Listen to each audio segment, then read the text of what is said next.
ইউরোপের সবথেকে বড় বাঁধ নির্মাণ করে এমন কোম্পানি বাংলাদেশে নিয়ে আসতে চায় আমাদের সেই বাংলাদেশ।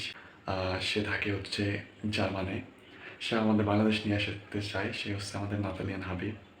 সে বড় ভাই হচ্ছে বলছে যে ইউরোপের সবচেয়ে বড় বাঁধ নির্মাণ কোম্পানি বাংলাদেশ নিয়ে আসবে এবং আম, বাংলাদেশের বর্ডার গার্ডে যত বাঁধ আছে সেগুলো নির্মাণ করবে এবং কে ঠেকায় সেটাও সে দেখে নেবে। মূলত এর আগে সে দেশে ভালো কাজ করতে চাইছে বাট পারে নাই। দেশের মানুষ চাইছে ভালো কাজ করুক, বাট বড় র্যাঙ্কে যারা ছিল, যারা উপর মহলে ছিল, তারা আসলে এটা সম্মতি দেয় নাই যে সে ভালো কিছু করুক।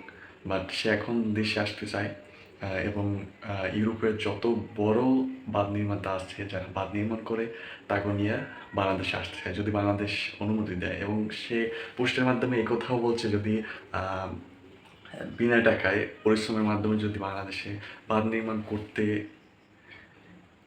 যারা চান তারা করেন, রেডি হন, এরকম কথা বলছে।